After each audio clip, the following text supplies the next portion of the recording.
너희를 위하여 보물을 땅에 쌓아두지 말라. 거기는 좀과 동록이 해하며 도둑이 구멍을 뚫고 도둑질하느니라. 오직 너희를 위하여 보물을 하늘에 쌓아두라. 거기는 좀이나 동록이 해하지 못하며 도둑이 구멍을 뚫지도 못하고 도둑질도 못하느니라. 아멘. 예수님께서 산상수훈을 통해 제자들에게 전해주신 말씀은 겉으로 보기에 이해하는데 크게 어려움이 없는 것이 대부분입니다. 그런데 산상수훈을 읽고 묵상하다 보면 크게 한숨이 쉬어지고 굉장히 마음이 무거워지는 경우들이 많습니다. 이것은 말씀 자체를 이해하기 어려워서라기보다는 그 말씀대로 행해야 한다는 부담감이 우리의 마음을 어렵게 만들기 때문이죠. 오늘 우리가 살펴보려는 말씀도 물질 만능주의가 팽배한 우리 현대인들에게는 특히나 쉽지 않은 말씀 중에 하나입니다. 예수님께서 천국의 백성들, 예수님을 따르는 제자들은 서기관과 바리새인보다 더 나은 의의를 가진 자여야 한다라는 것을 말씀해 주신 그 교훈 중에 하나라는 사실을 잊지 말아야 합니다. 그것 중에 하나가 무엇인가 하면 재물을 어떻게 바라보아야 하는가에 대한 교훈의 말씀입니다.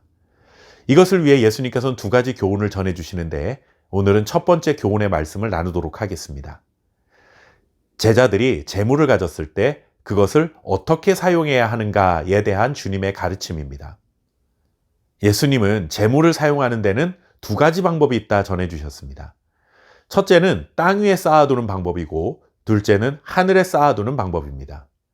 땅 위에 쌓아두는 것은 곧 자신만을 위해 물질을 사용하는 것입니다.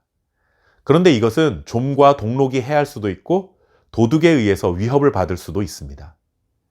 이렇게 땅에 쌓아둔 보물이 좀과 동록에 해할 수 있다라고 하는 것은 가치를 상실하거나 쓸모없는 것이 될 수 있다라는 뜻입니다. 즉, 자신을 위해 물질을 쌓아두는 것은 이런 외부적인 요인들로 인해 사라져버릴 수 있기 때문에 영원한 가치가 없다라는 교훈을 주신 것이죠.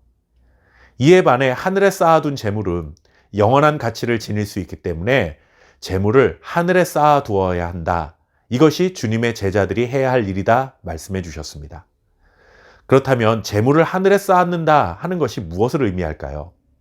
넓게 보면 하나님의 뜻을 따라 물질을 사용해야 한다라는 것으로 이해할 수 있습니다. 하지만 지금 산상수훈 안에서 이 말씀의 의미를 본다면 이미 앞선 말씀에서 예수님은 은밀하게 구제하라라는 가르침을 전해주셨습니다. 그렇다면 구제와 관련된 말씀으로 계속해서 연결된다 이해할 수 있겠죠.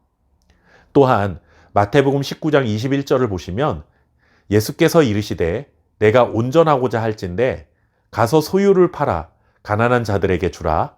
그리하면 하늘에서 보화가 내게 있으리라.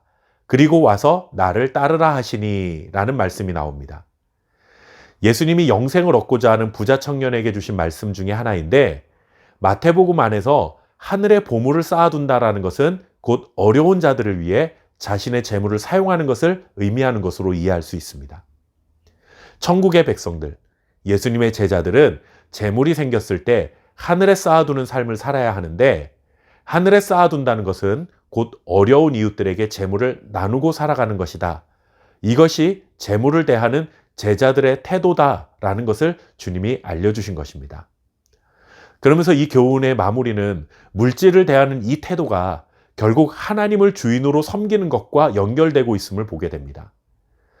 오늘 24절 말씀해 보시면 하나님과 재물을 겸하여 섬기지 못한다라는 말씀으로 이 교훈이 마무리되고 있습니다.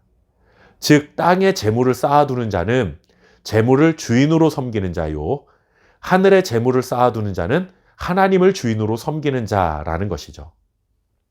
물질은 우리 인생의 주인이 되어 우리 인생을 좌지우지할 만큼 큰 영향력을 줄 수 있다는 것을 말씀하신 것입니다.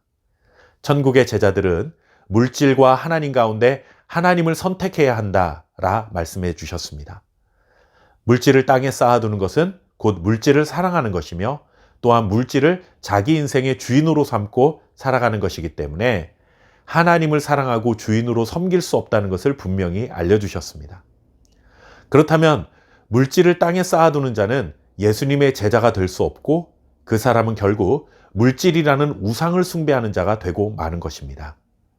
천국의 제자들은 물질이 생겼을 때 하늘에 쌓아두는 지혜로운 자가 되어야 합니다. 어려운 자들에게 너그럽게 나누는 것을 통해 하늘에 쌓아둘 수 있고, 그런 자가 곧 하나님을 주인으로 섬기는 자입니다. 할 수 있는 대로 더 많이 나누고 베풀며 물질을 하늘에 쌓아두고 살아가는 신실한 주님의 제자가 될 수 있기를 바랍니다. 감사합니다.